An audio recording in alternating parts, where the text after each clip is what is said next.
Welcome, everybody, back to the Old Gold Show. With you, as always, I am Andrew Ledman from hammerandrails.com. And I'm Casey Bartley, Boiler Upload Rivals Network. And we have got a special guest with us today, Greg Waddell, over from Sleepers Media. Welcome, Greg. Thanks for joining us. Thanks, guys. It's a pleasure. I have somehow fallen in love with talking about your basketball team. So this is a good time to come on and talk about it with two huge Purdue fans who do great work. Right, because you're not related, right?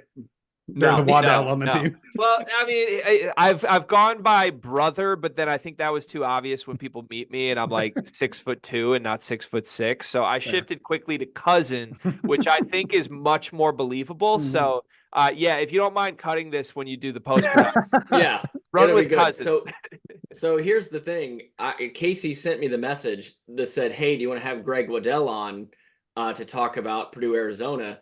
I was just skimming his messages, and I was like, can we have him on without going through the SID? Like, what are we doing? And he's like, what are you talking about? I'm like, I don't know. I misread something. And it was just like, I just completely over my head. So there we go. You are not on the Purdue basketball team. So tell everybody a little bit about what you cover over there at Sleepers Media and why you do love covering this Purdue team so much. Yeah, so my co-host and I, Carter Elliott, we're basically just Big Ten basketball freak fans. That's been how we grew up, and we built a common bond as friends long before we were podcast co-hosts. That's all we would do. We would go to parties together and just like stand in the corner playing like which Big Ten school did this player go to 20 years ago.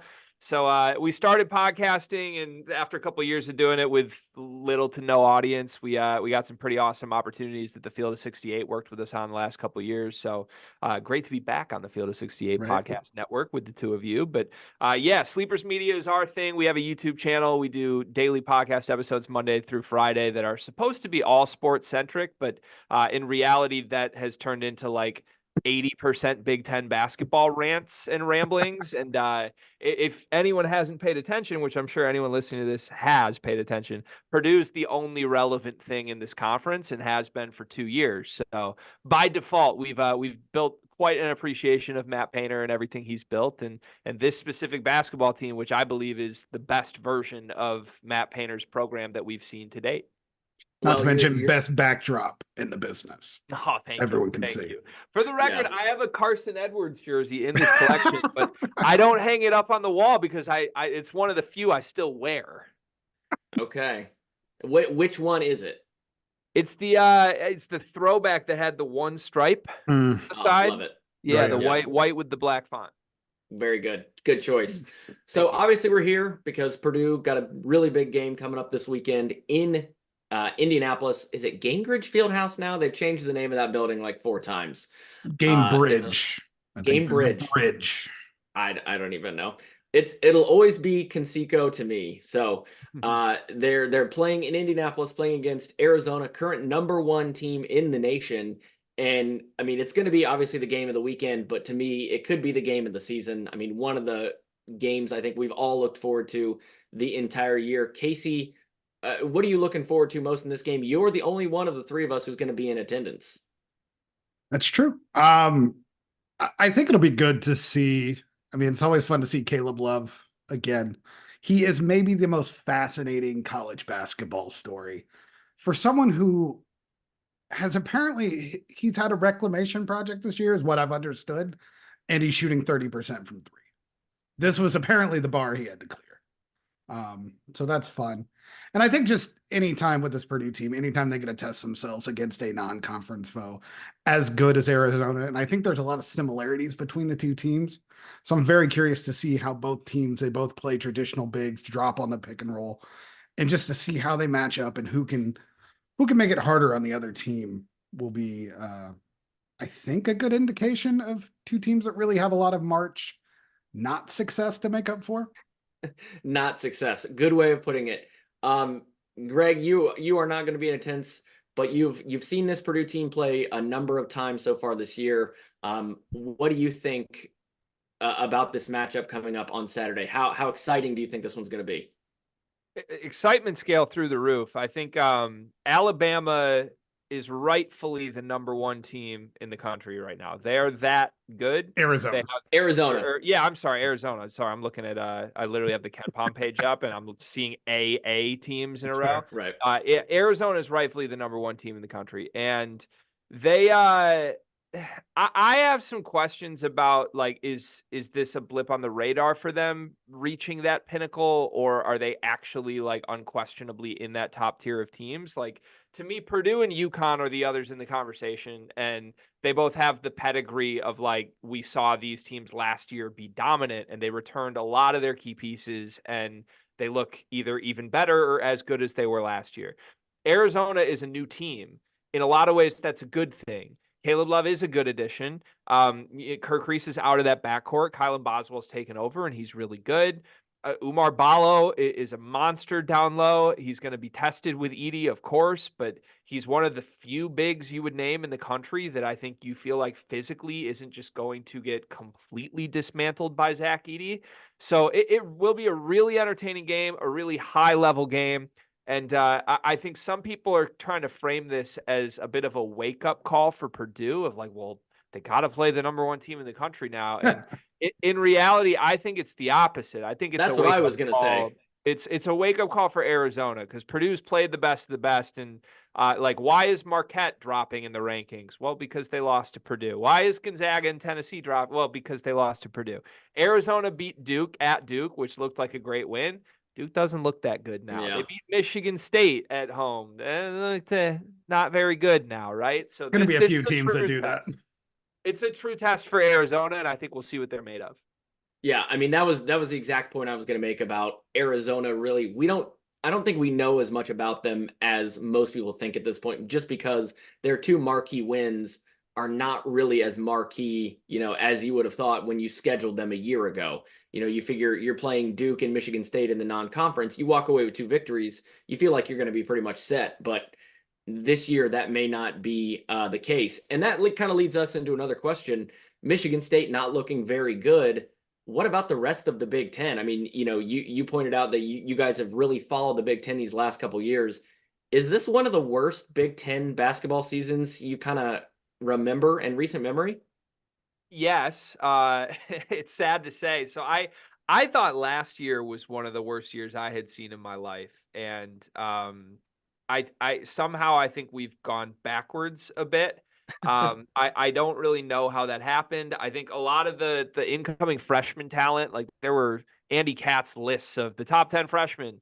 Like one of the top 10 freshmen is even in his team's rotation right now. And like the rest just aren't making an impact. And that includes Miles Colvin, quite frankly, who like shows flashes, but plays like 8 minutes a game. So I think to me, like you've got Purdue, who's obviously a national title contender. You've got Illinois, who looks better than expected. I think they're legit. I think they're like top 15 in the country good. And then it's a bunch of question marks. Like Michigan State might be a bubble team. Maryland was supposed to be the 4th best team in this conference. They might miss the tournament altogether. It's really going to rely on teams like Wisconsin and Indiana and Northwestern to prove that this conference has some merit. And I don't know that I believe any of those teams are that good. Yeah, historically relying on Northwestern in basketball season is not good, considering they've made the tournament, twice in their history. So, Casey, you obviously, watch a lot of Big Ten basketball, have a lot of opinions. What do you think this Big Ten conference is missing? I mean, is it the dynamic guards? They just don't have them? I try to watch as little Big Ten basketball as possible. I had to watch the Michigan State Arizona game to kind of prep this week. I've watched it twice now, and it's not worth it. It wasn't worth it. It was a terrible basketball game. It's one of the reasons why I think Arizona's a little bit of a paper tiger. You're putting a lot of weight on wins against Wisconsin and Michigan State to really mark them as the number one team and as resume builders. I think it's Greg's right that there's a lack of talent. Like the big time freshmen are not big time freshmen. The only difference is Purdue didn't need a freshman to step up to be a good team. Miles can play 8 minutes a game and it's fine. Michigan State could probably use Xavier Booker looking like a 5-star. Yeah. Doesn't look like a guy who could play 5 minutes in a game right now, which is Not super surprising for anyone around the state, I think. Not a guy who had a big motor in high school, kind of just got by being a super athlete. But yeah, it just overall the guard play in the Big Ten's down. I don't know what happened to Maryland. Yeah, that one is I They think the lost most some surprising to pieces. me. They were terrifying when they were good last year. Yeah, I mean, you and I were at that Purdue Maryland game last year and just watched Purdue get absolutely boat raced. Yeah. I mean, not even close the entire second half, just Maryland just dominating every aspect of that game, and they really did look like they were ascendant in the conference. And then this year, the wheels have just completely fallen off over there.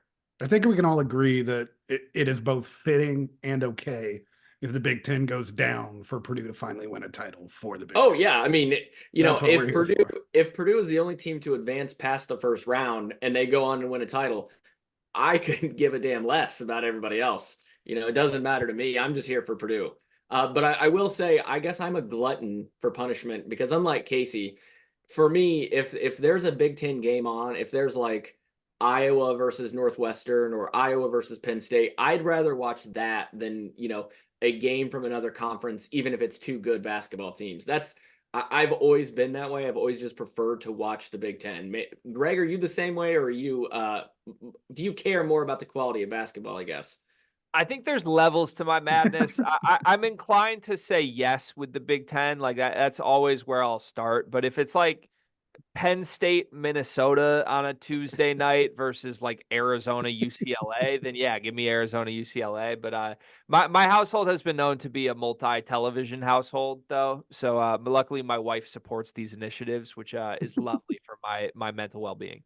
Yeah, that is you always got to have a good partner in crime there. So looking at this Purdue team, Casey and I have talked a number of times about Braden Smith and how he's really underrated nationally, how he doesn't really seem to get the respect he deserves, we think. Especially coming up into the preseason, you saw a lot of lists of, top whatever players in the Big Ten, top whatever point guards. And Braden Smith generally was either at the bottom or left off a lot of those lists. I think he's had a great season so far, proved a lot of people wrong. Greg, how good do you think he is, and how much do you think he matters to this Purdue team? Well, he matters immensely. I think at Braden Smith's best, I think he's a top 3 or 4 point guard in the country. I think the thing with Braden is you don't feel like he's 100% there to always being his best yet. And now don't get me wrong, he's been great this season. Like he's clearly taken a leap. He's going to be an all Big Ten player. I think he's a first team all Big Ten player. We did our rankings of that on our show today, and I had him fourth in line for that. And I think Andy Katz, again, not that he's a genius or anything, but he had 7 players mentioned. Braden Smith is one of them. So, like, he's right in line with where he should be. And it's terrifying to think of what he will be in the future when you see him in a post-Zach Edey world where he has to be more of a first option. But the caveat to all of that is while I am a huge Braden Smith believer, I think the reason there is skepticism is that there are a lot of people who have only seen Braden Smith in some of his worst performances. There are people around the country who will flip on a game because they check the ESPN app and see that, oh, Purdue's down 2 to Northwestern right now. What's going on? And then you flip the game on and Braden Smith's throwing a no-look pass behind his head straight to Northwestern. Yeah, straight to nobody. Yeah, it's just and it's infuriating because for those of us that watch every second of this Purdue team, you know how good he is and how good he can be and how he can single-handedly control a game. You know how hard it is to single-handedly control a game that Zach Edey's playing in? Right. Like, Yeah. it's insanely good how good he can be. But yeah, the caveat is in the biggest moments of his career in Purdue losses, he has been diabolically bad, and that's something we still need to see if that's been ironed out for him this year or not. Yeah, diabolically bad is a great description. Casey, I mean, what do you think Braden Smith's value is to this team? Well, I think it's right, but the reason is the bad games are when he plays bad. It's because when he plays well, you can't beat this team. Mm-hmm. And that's how good. There's not many players in the country as natural at a playmaker. He's got a 40% assist rate right now.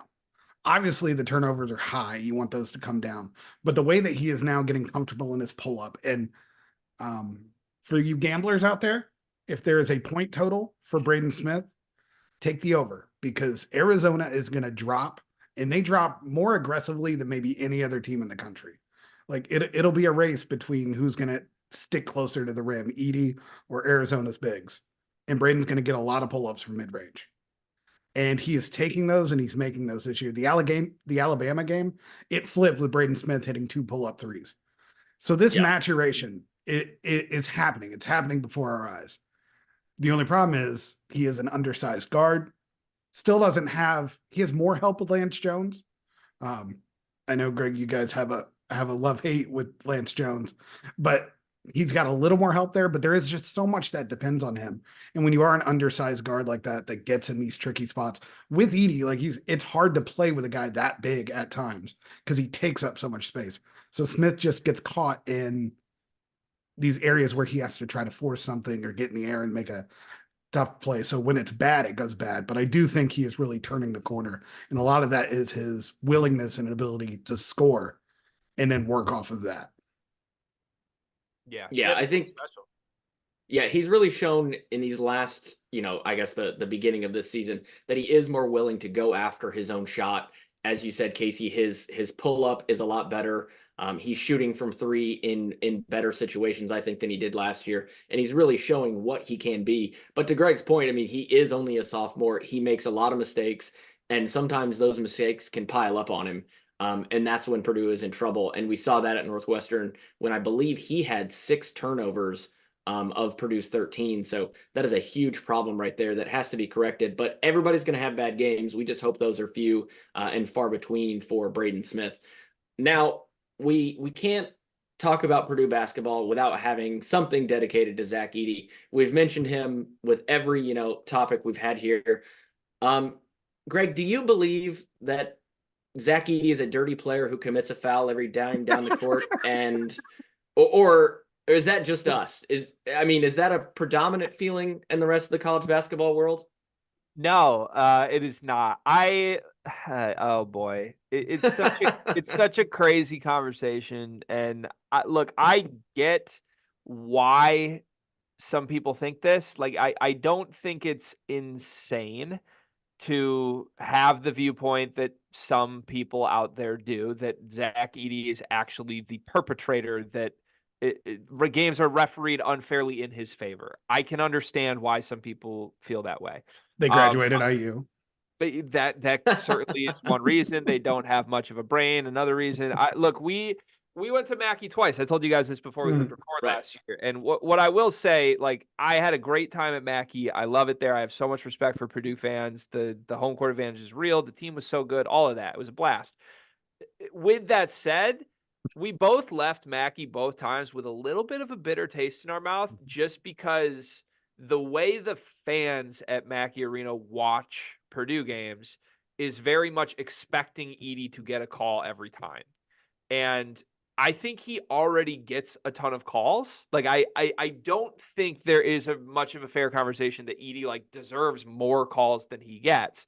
It's also equally insane to say he's getting calls he shouldn't get. Like, no, he gets calls he deserves. He earns them. He's such a physical monster.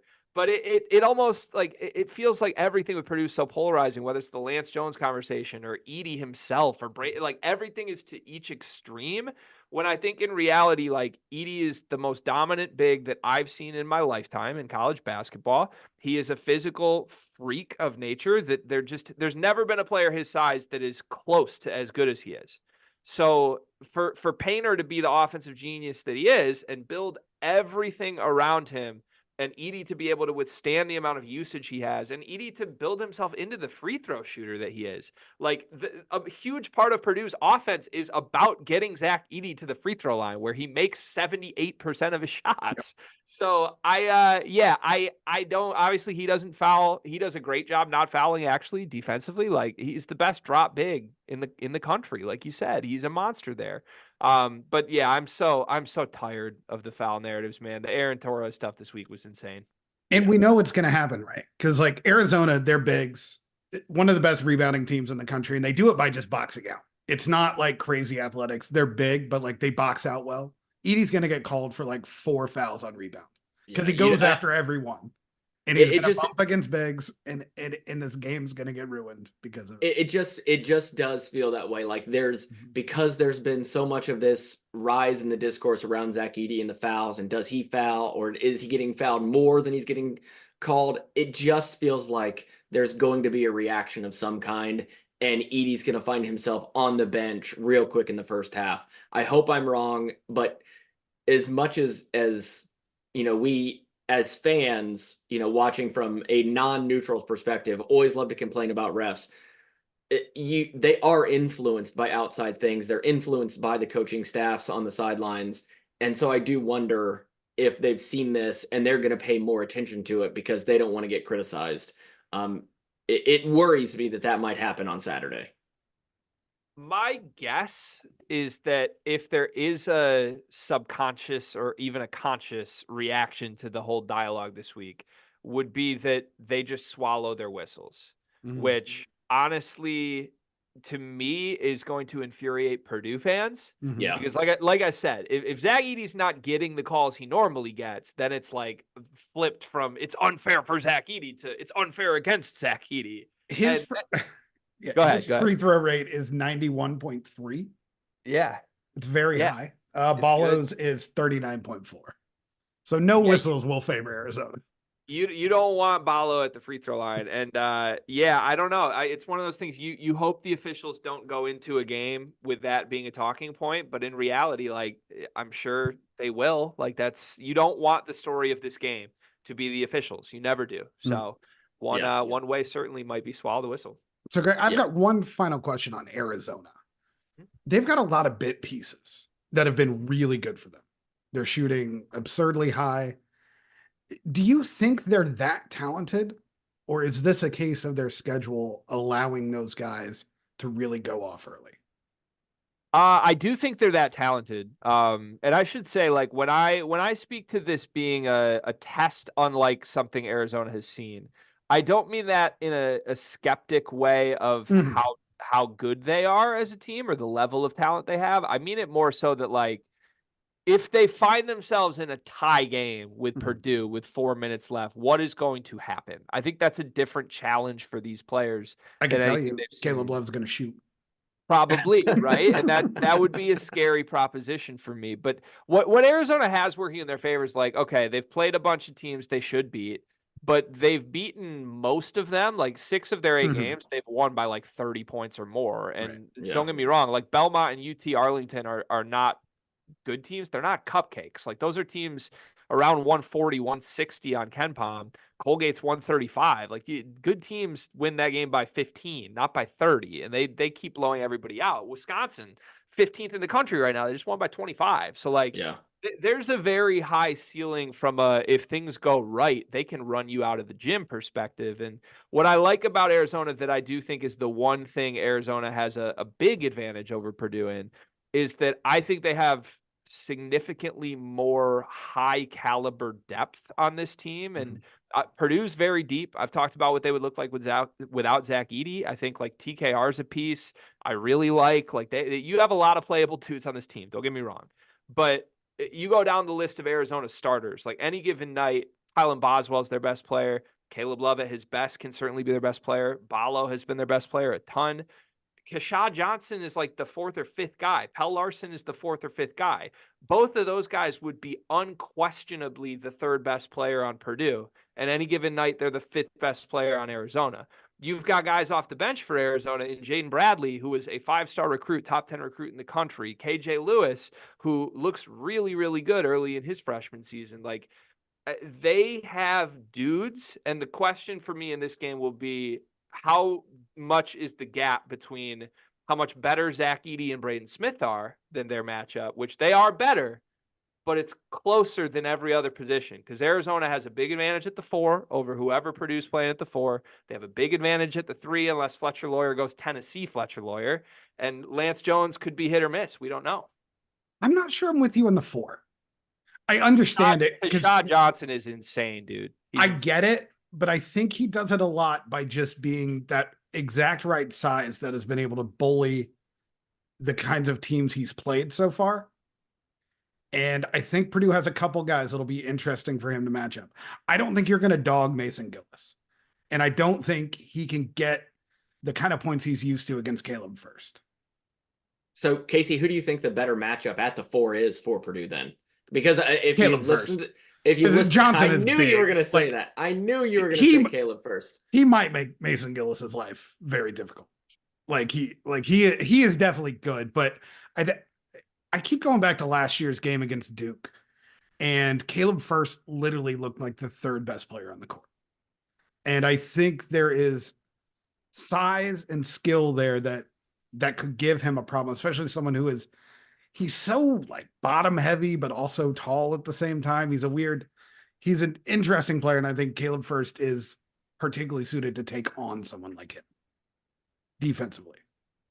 You might be right. Look, my problem with the 4 is not necessarily the personnel. My problem is I don't think Painter has a clue what he wants to do there. And I get that it's matchup dependent. Like you can go different ways, but I don't think like if the best answer for Purdue at that position in this game is let's go with the guy who's been my third option most nights, that's the right answer.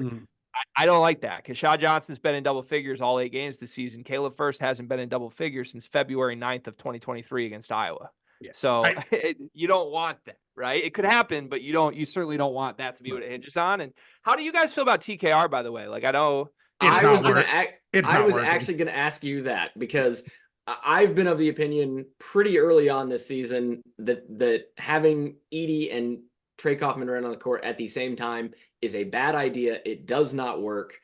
I think Painter is kind of starting to realize that. You look at the last game, I think Trey Kaufman-Renn only played about 10 minutes or something close to that. And I mean, he's a starter and he's only playing that many. I just don't think the spacing works. I don't think them playing together works. Casey, I think you just were saying there, you agree. I mean, it doesn't seem to be working right now. Yeah, generally it's got the worst defensive rating by far. And when you have Edey on the court, you can't leak points on the other side. And the spacing's just not natural. There were a couple pick and rolls against Alabama where Smith and Edey would have some cooking, but TKR is just loading up in the paint. And like, you can't have a post up and run a pick and roll at the same time. So yeah, I think Gillis and First are both way more natural fits. It's brutal for TKR too, because like I think I get what Painter's trying to do. Painter's obviously smart. He's one of the best coaches in the country. I don't feel like he's just blind to what's going on. Right.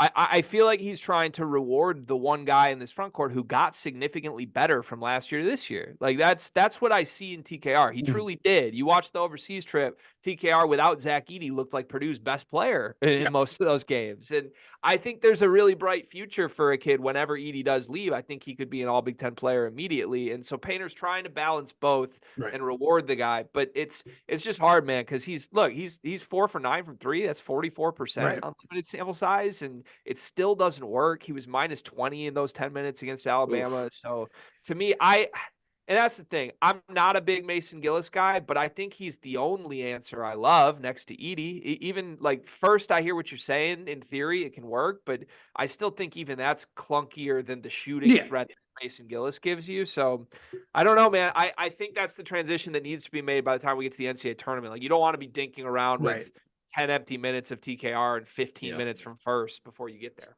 I don't know this. I won't talk to Painter about it until Friday. I would not be shocked if Gillis is in the starting lineup on Saturday. Wow. I hope so. Painter's kind of answered the question all season. Trey Kaufman has not finished any game this season.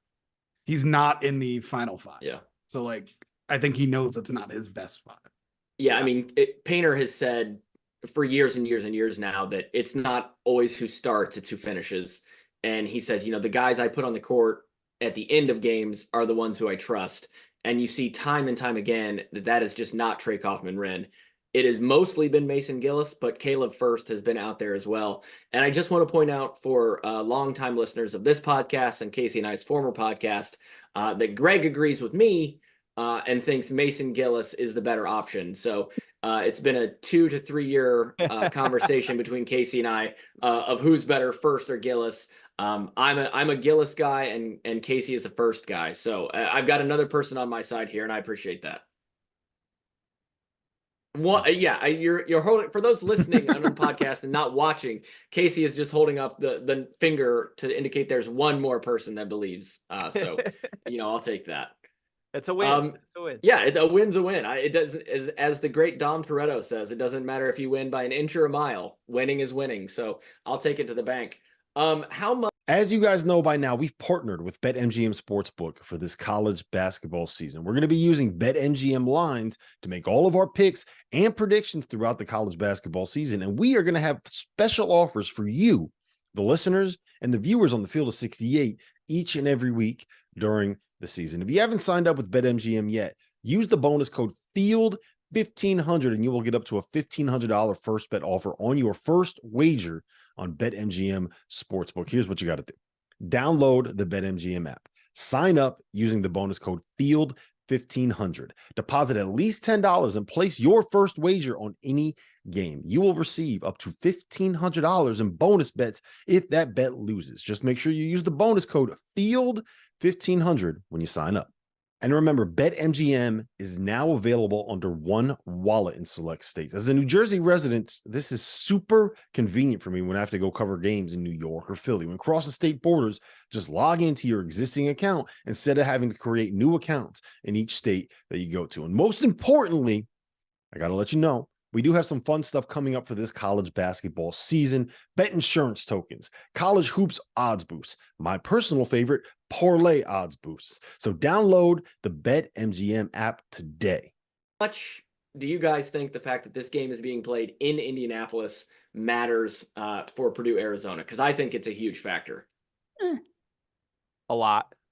See, he agrees with me again, Casey. Come on. I don't know.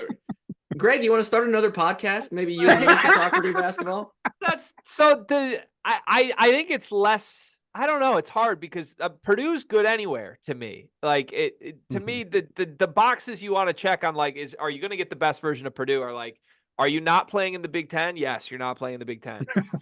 Is it not March? Yes, it's not March. Okay, like they're good. Go play on Pluto, and Matt Painter wins this game. They haven't lost in 3 years. Like, that's in the regular season non-conference. They just don't lose. But I do think like man, there's a lot of dudes from Indiana on this team. Like Braden Smith and Fletcher Lawyer are going to get up for this game. Matt Painter is fantastic in the state of Indiana. Like, he's just comfortable. And Arizona, I mean, look, they're going to travel well. Don't get me wrong. They're not bad on the road by any means. They went into Cameron Indoor and won. But it just, from a comfort standpoint, I think you feel really, really good that this place is probably going to be 75-80% Purdue at minimum. And yeah, I mean, you're driving by like wooden backboards in the state of Indiana to get to the arena. That's a win for Braden Smith in this. Yeah, a lot of barns you're driving by with basketball hoops on them, as they always like to point out on the broadcast. Casey, why don't you think this matters as much? I think it matters that it's not in Arizona. Well, yeah, sure. I think a neutral floor is fine. I think obviously it'll be an advantage for Purdue. I just think this team, like, I think when you're as good as Purdue is, I don't think it's kind of their mantra. The only thing that's going to beat them is them. Are they turning the ball over? Are they getting in bad situations? Are they not getting shots up? Are those things easier with a crowd behind you? Sure. Yeah. Lance Jones has been better at home.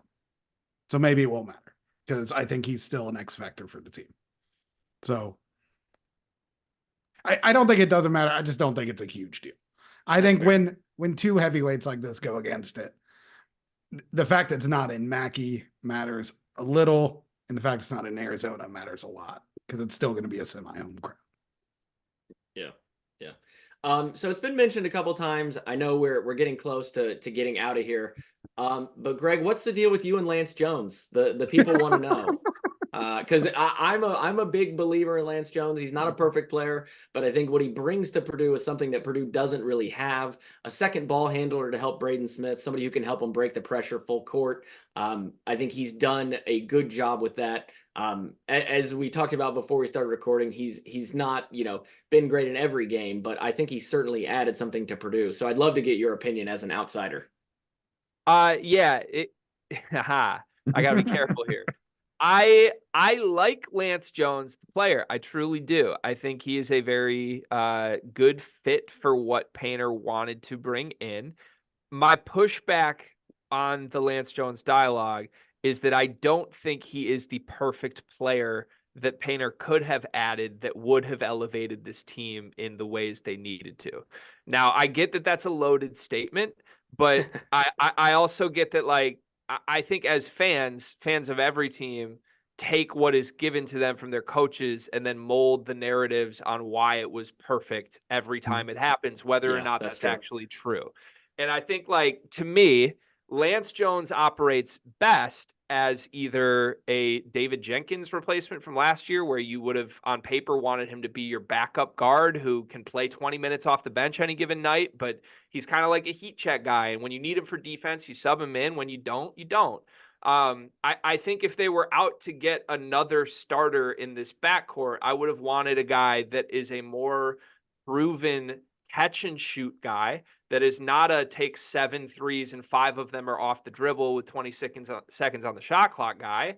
He didn't shoot well from 3 last year, largely because those shot attempts were insane on a team where he had to take a lot of questionable ones. Are we talking about Yeah, Caleb Love or Lance Jones right now? What's happening? There's a lot of similarities there, man. Yes. There really is. And I think, like, I hear people on, like, oh, he's the perfect secondary ball handler. I don't know that he is, because he's had some turnovers in big spots. And I get the last one at the end of the Alabama game was half on Fletcher Lawyer. But I just, if you truly wanted, like, a guy to help you take care of the ball, there's better players than Lance Jones. If you truly wanted spacing for Zach Edey, there's better shooters than Lance Jones. And he can kind of do a little bit of it all. It's good. If he was a backup, I love him in that role. Once I found out he's the 32 minutes a game guy at the 3 on this team, I think there were better options available you could have gotten that would have relegated him to a bench role. And quite frankly, one of them, like, I still believe the higher ceiling option for this team is if you can get Colvin further along. Like, he's shooting 46% from 3 on the season. He's shaped like a small forward. And I know he looks clueless on the defensive side. He has a very, very long way to go. But I like that formula on paper so much more. And it allows Lance Jones to go back into a role where if he's on, great, give him all the minutes. But when Lance Jones is off, I don't think that's a guy you want on the floor with Zach Edey for 32 minutes in an elimination game in the NCAA tournament. Yeah, I think it comes down to defense. Was the primary factor of that. Purdue needed muscle at guard, and Lance Jones does provide that. At the same time, some pretty awful fouls. That Northwestern game was cost a little bit because of his foul trouble. So I get it. That last foul on Lance Jones in that game was terrible. Was a terrible call. He also put himself in a position where there was nothing good was going to happen from him trying to sneak up on Boots. You're absolutely right. You're right. Put me on record for agreeing with Casey, by the way. And we've now seen him, because he did that. It was in the Northwestern game, and then there was another game I'm trying to look back through. There was another one late. I think it must have been Alabama, where, like, immediately in a very close situation, he's picking up a guy full court with a minute left, and you're up 2 possessions. It's like, run back on defense. Don't put yourself in that. And the truth is, with the way these games get officiated for Zach Edey, by the end of the game, officials are ready to blow the whistle when you give them an opportunity. And Lance Jones doesn't seem to get that yet. But the only other thing I would just say, not to push too far back, because look, he is a good player. I'm rooting for the kid. I truly am. My co-host isn't, but I am. For the defensive stopper talk on him so much. I know. I mean, you had him hiding in the corner while Boo Booey gave you 30, and then Mark Sears just gave him 35. In fairness, with Jones on it, Boo went like 13 minutes without making a field goal, I think. With Jones primarily guard. Yeah. Comparatively to what Purdue has for on-ball pressure, the answer is Lance Jones. But see, I can't accept the hyperbole around how good Jones is when we're just comparing him to Purdue's weaknesses, because there are a lot of players in the country that would stop Mark Sears from going for 35. So this is not basketball talk, but Purdue has done a lot of losing in big moments with perfect Purdue players. Maybe they need a little chaos. Good and bad. I can buy that. Carson Edwards was chaos. Carson Edwards was chaos. And it worked out great for Purdue in a lot of ways, but he certainly wasn't a Purdue perfect fit. I mean, the number of times he took a shot and you see Matt Painter on the sidelines just throwing his arms up in the air, and then it goes in and he just, does that spin move and looks back at the bench and is like breathing a sigh of relief. So, I mean, maybe there's something to that thinking. I would love it to be true. So I've got one final thing about the game, because I think there's someone that's going to show up and who had moments in that Boo Booey game. This is going to be a game for Camden Heidi. Ooh. Why? 6'7", strong, can defend everyone Arizona's going to throw out there. Shooting better than 50% from three. And I think he is on the level of Miles Colvin on terms of potential impact on this team. And I think his size and defense are a few steps up from where Colvin is. And I think this will be a game where he kind of announces himself. Do you think he can play that level of defense against this Arizona team? Yes. I mean, you do. They're not like crazy one-on-one break you down guys. I definitely think Boswell is by far their best guard, and he's a bully. So you want size and length on him if you're going to do anything. So, yeah. I like that call out for the record. I do think I should shift a lot of my Colvin begging narratives to Heidi, because I think you're right. Heidi's a lot more ready for minutes right now. Right now, yes. Yeah, both really guys I think are hugely impactful to what Purdue could be in March. If one of those two earns like a 20-minute every game role, I'm significantly higher on this team. I mean, how do you feel if both of them are playing 18 plus minutes going into March? I'd like it, honestly. Right. That would mean they earn it, right? Right. Like Paint's not just going to give either one minutes unless they get there. But I do think like I feel pretty strongly by the end of the season, one of them will earn that, if not both. One of them for sure will, and it's probably Heidi because he's much better defensively. And if you make that change, and even if it's just off the bench and you keep starting Jones and playing him similar minutes to what he is, if Heidi can be a 20-minute guy off the bench and they get back to Gillis in a larger minute share at the 4, then I'm all the way in on this team instead of like 99% in on And I mean, to your point, Colvin took minutes in the Alabama game. Yeah. He played big minutes in the first and second half. And I think what you're seeing is Painter's willing to cut Lawyer minutes. Wasn't sure we would see that. No. And I think Lawyer's just been so inconsistent. Yeah. So like, I definitely think it is on the table for Purdue, and I think it definitely raises their ceiling. Yeah, 100%. I do think Heidi of the two is the one who appears more ready right now. Of course, coming off a red shirt, having an additional year in the program, being able to be bigger, being able to be stronger is a huge factor in major college basketball. So on the way out, does anybody want to go on the record, try to make a prediction for this Purdue-Arizona game? You don't have to give me an exact score, but maybe just a win or loss. Who you think's going to win this one? I have a prediction. Right. Based on this conversation, I will predict that there are at least 3 moments in this game from Caleb Love that make Casey throw something in his living room. Can I just quickly? You do not believe in Caleb Love. I do not. What is there to believe in? He's been really good. He's incredibly talented. He's been really good. He's been really good this year. Yes. What's his primary skill on a basketball court? Well, he's been their best defender in the backcourt. Okay. He's been like he has been a much different version of the similar talented guy that he was at North Carolina. But the nice thing, I think what's different partially isn't even on him. Arizona, if Caleb Love is having a bad game, just goes to Jaden Bradley, and they still have 2 5-star guards in the backcourt. So you're really like every single game, he has to earn the minutes defensively first, and 2, don't kill us offensively. And I think we've seen a smarter, as crazy as that sounds, a smarter version of him. Okay. Casey, you got any predictions? They don't have to be, maybe not a win or loss, just whether you're going to throw something on the press row. I hear a lot of people thinking this is going to be a high-scoring game. I don't see it. I think these teams are going to drag each other. Arizona scored over 100, 3 or 4 times already this year, including once in the 120s. I think this game is going to be physical. I think it's going to be about which team can take advantage of the big men in the pick and roll more.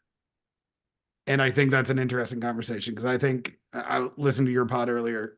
I think Smith has the highest ceiling there, but Arizona might have the next 4 guys. So how much can Smith and Edey control the game? Kind of what Greg was saying. And at the other end, can Purdue defend without, you can't let Arizona get just comfortable behind the arc, because they have so many shooters. So if they can pull Edey into bad places and get help all over, that's going to be trouble for Purdue. That said, I think it's going to be a slow pace. I think the big dudes are going to bang against each other. 74-70 Purdue. I think it'll be a little more high scoring than that, but I think Purdue probably does win in that around 4 to 6 point range. Maybe a couple extra points be tacked on there at the free throw line at the end. But do we think whoever wins this game, do we think they're going to be number one come Monday? Arizona, of course, if they win, they'll stay number one. Yeah. But if Purdue wins, will they vault all the way back up to number one from number 3? Yeah. I think whoever wins probably guarantees a number 1 seed in March. Yeah. Oh, wow. Already. It's hard to see either team losing enough to where that wouldn't be the case, and you throw neutral floor. A collapse probably not in the cards for either team. Because they are both deep. And they should survive both conference schedules just fine.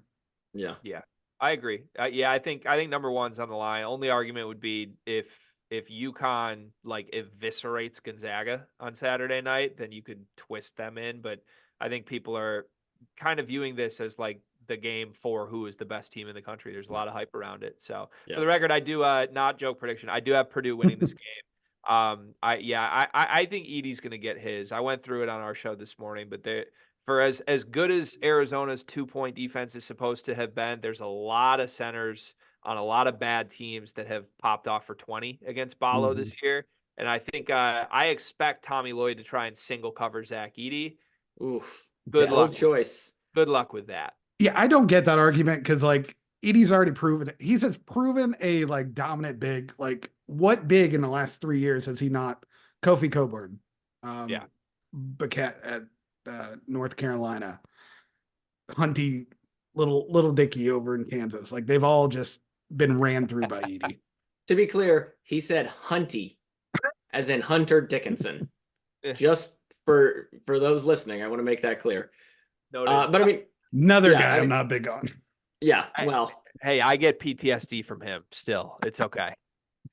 So we obviously could talk about this game forever. Really looking forward to it. The games in Hawaii for Purdue were very anticipated. Ranked teams 3 days in a row. But honestly, there's nothing that I think that compares to this game coming up on Saturday. So, Greg, thank you so much for joining us. Tell people where they can find you, where they can like you, where they can subscribe, where they can get you some money. Yeah, thanks, guys. First of all, appreciate you having me on. It's great to be back on the Field of 68 network. I actually do get to do After Dark with them occasionally. We've been doing about once a week this year, so Stay tuned for the After Dark shows. We love everybody at the Field of 68. And then on a day-to-day, Monday through Friday, the Sleepers podcast, all things college basketball. Subscribe to the Sleepers Media YouTube channel and at Sleepers Media on social media. And there you go. So thank you for joining us, everybody. Rate, review, subscribe to us, to Sleepers, to everybody. Get all the college basketball you could want. Till next time, folks.